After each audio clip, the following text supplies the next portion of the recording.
since 2014, actually, CRRC has grabbed quite some contracts to manufacture subway cars for the US, for instance, over 280 for the greater Boston area. And then this was later expanded to a total of over 400 cars. And we understand that since beginning of April this year, another $650 million deal for CRRC to produce underground carriages for San Francisco. How do you look at the success of CRRC in going into the US market and providing cooperation opportunities? Yes, I think this is really a very good example of Chinese companies that has been working on the infrastructure project in the US. CRRC is a state company, but then it's actually meet the local needs and provide the latest technology and also very good competitive prices. For example, they have actually bid on those several projects, and then they have won the bid. And as you mentioned, the latest was the $650 million new deals that in the Los Angeles and in that area. So I think that that shows there's such a potential, as President Trump has actually announced in the Congress that the U.S. is going to propose $1 trillion US dollar infrastructure deal during his term, and that represents an enormous opportunity on that. As a matter of fact, our think tank, Center for China and Globalization, we just recently released a report on this, calling for the wide prospect of participating of Chinese company into the infrastructure project in the United States. What are some of the key findings of this report? For instance, what are the business opportunities for both Chinese companies, including CRRC, and its local partners in building infrastructure in the US, upgrading infrastructure in the US? Yeah, actually, we found there's quite a lot of opportunities. For example, we identified the 7 opportunities that Chinese investment in the US manufacturing will actually help Trump to realize his administration to boost the economy, and also that increased infrastructure investment in the U.S. will provide opportunity for both Chinese company and U.S. company. And infrastructure corporation will promote China's rail transportation, particularly this sector, will really gain a lot of advantage of this infrastructure boom. And also, infrastructure plan will further motivate Chinese heavy equipment, like Sanyi heavy industry and companies like that, to get into the U.S. market. And also, the mass transportation equipments, like a Hyperloop, and we have a Chinese high-tech company. So high-tech company in China, we also have a chance there. And also infrastructure corporation with ongoing trend of large institutional investors, that you can have more investors, BOT, and the other scheme will also happening. And finally, I think those infrastructure corporations will align with the ongoing large investors in China and the U.S. And then they can collaborate, and then they can do a variety of coming with the finance, with the project, and with the opportunities. Well, one of the things that has been on the mind of President Donald Trump is the huge trade deficit between China and the United States. What do you think increased bilateral cooperation in infrastructure can help balance these trade and investment deficit between the two? Yeah, that's actually a very good question. I think that there is existing deficit, but then if the Chinese investment can be more added into this overall picture. For example, when Chinese go into there, they create a lot of local jobs. For example, CRRC has created several hundred jobs already in the United States, which has been very good to help the local economy. Like Chinese auto glass maker Huiyao Glass has already invested over $1 billion US and created over 3,000 or 4,000 jobs. So those jobs creation and make the manufacturing back to U.S. or strengthen the manufacturing in the U.S. was actually one of the objectives of Donald Trump's election. So those will really help to address these imbalancing issues and create jobs, and also increase the benefit for local U.S. economy. According to your experience, what has been the biggest obstacle, though, for Chinese companies investing in the United States? Is it from the Chinese side, something we have to do, or from the U.S. side? For instance, there is the CFIUS process, which has been kind of a high threshold for many Chinese investors to expand their business in the U.S. What do you think is the future there? Yeah, there is actually there's quite a few challenges. First, this Donald Trump policy of using local company, hire American workers, that could present some problem. But Chinese company adapting to that. For example, like CRRC, they actually sent quite a few local from China. I mean, the staff, but majority are using local employees, and same for Huiyao auto glass maker as well. So I think if we adapt to that, maybe we can overcome that obstacles. Second is that this PPP actually could be as a model, private partnership, and that's actually, America actually is still not widely practiced. I mean, that's still something new. So that could be a challenge for the Chinese company if we want to seek public and private partnership. So PPP is still a new thing in the U.S., and Chinese company have to learn from that. And finally, I think the obstacle is that Chinese company probably it has to get used to local politics. They have to lobby local municipalities, governors of a state, and federal government. So there's quite a few layers of learning curve for Chinese companies to do business in the United States. Yes. Recently, U.S. President Donald Trump has made a small presentation with the help of one of his staff, showing a long chart of all the procedures a construction of a state-level highway has to go through in the United States, and the chart is like 2 to 3 meters long, and altogether 29 agencies involved. So simply to get the approval to build a state-level highway would take, in his words, something like 10 years. But China has seemed to be quite successful in getting its project not only designed but really implemented. In what sense can China share with the United States the kind of efficiency in pushing through such huge projects? Yeah, I think there are already some good examples, like China Construction Corporation, which already have 3,000 employees in the United States.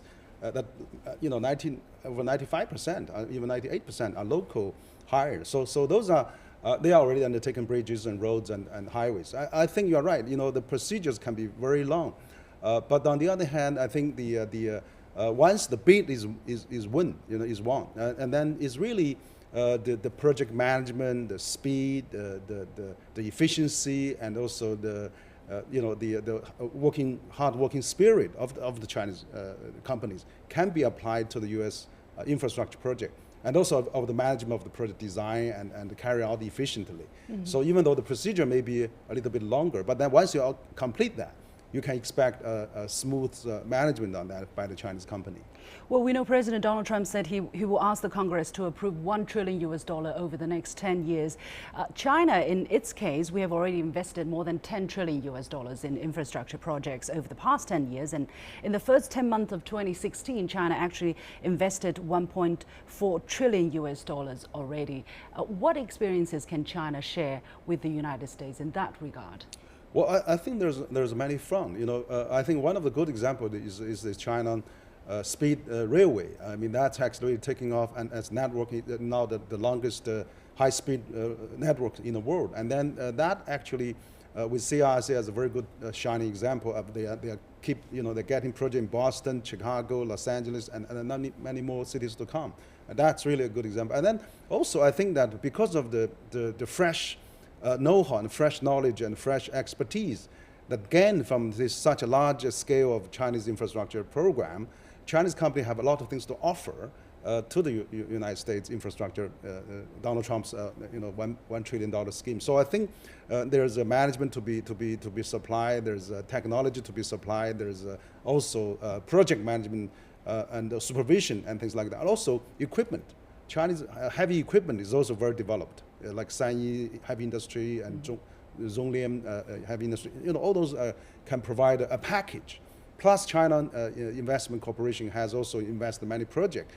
Some of are infrastructure related. So I think package-wise, China can provide both management, equipment, and financial capital. Solution. Yeah, it's a one-stop solution. Well, we definitely think we have a lot to offer, but on the other hand, from the perspective of the local people, the local competitors in the United States, for instance, you have traveled extensively. What do you think are some of the fears of the local communities when they are seeing a potential Chinese investment, either an acquisition or joint venture, and how can those fears be addressed? Yeah. I think good example that would be, Chinese companies should pay much attention to the CSR, to the corporate social responsibility, and also create jobs. I think that's probably most people really care about, because if the community has jobs, which the community will be alive, will be sustainable. A good example, like for your automakers, they have created 3,000 or 4,000 jobs in the United States, which is welcomed by the local governors, local mayors, local congressmen. And I was personally attended one of the opening ceremony. It was 800 people cherished the event. So I think paying that kind of attention, it's just not a quick deal in and a quick deal out. If you have a long-term, it's there to stay. Yeah, it's there to stay and to help, not really be welcome locally. Mm-hmm. Another very important opportunity is not just for US and China to cooperate in the United States, but also in third party markets. For instance, this One Belt, One Road initiative China has been promoting. This time, during President Xi and President Trump's meeting for the first time, President Xi officially extended China's invitation to the United States to join this initiative. We haven't heard any official response from the US side. What do you think is the scale of this opportunity, and what is your suggestion to our US counterparts? Yeah, I think this is really a great progress, and China at the summit between President Xi and President Trump, President Xi officially suggested or maybe welcome US participating into One Belt One Road initiative. I think this is really great because One Belt One Road is such a new wave of globalization, and it's actually involves many countries, many years to come, and a large-scale project. And I think China and the U.S. have a lot of supplementary to each other roles in this kind of a grand project. And of course, U.S. has helped revive Europe after Second World War, and also helped Japan to revive as well. So I think there is a lot of experience in the global governance, global legal framework, global language, and global customers. So U.S. has a lot of advantage, but China has a lot of infrastructure advantage, of course, as well. And so if U.S. company and Chinese company can work together in third countries, particularly on the One Belt One Road along those countries, that'll be a really great win-win situation for both countries and for the region of the One Belt One Road countries. So this is really a good initiative. However, the United States has been hesitant or suspicious from the very beginning, and right now we still do not know what is on their mind when they hear this invitation.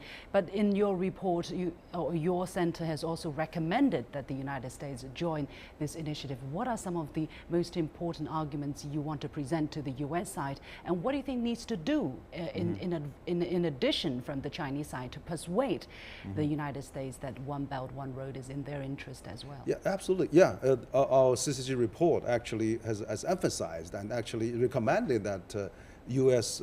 participate, or China welcomes the United States to participate in One Belt One Road initiative. I think that there are several reasons. First of, it actually makes the two country business tied together, particularly in the infrastructure, in the equipment supply, and in the also services. The Chinese company may be strong on the manufacturing, on the infrastructure, but the service sector, U.S. is very strong, because One Belt One Road also involves legal service, accounting service, engineering service, and also many other services. So I think U.S. and China can really supplement each other well. Second, I think this has been OBOR has been viewed as a Chinese initiative. Actually, China is not. China is saying let's welcome every country. It's a global initiative. It's a new initiative for globalization. So United States is really been the champion of globalization for many years, and this is also a good opportunity to participate. And finally, I think that because U.S. has a lot of influence along the countries, China has an influence on those countries. If to work together, that can really pave the way for a smooth carry out of the One Belt One Road. And also, it's good for the U.S. economy and for China's economy and the world as a whole. I think it's a win-win for both and all the OBOR countries.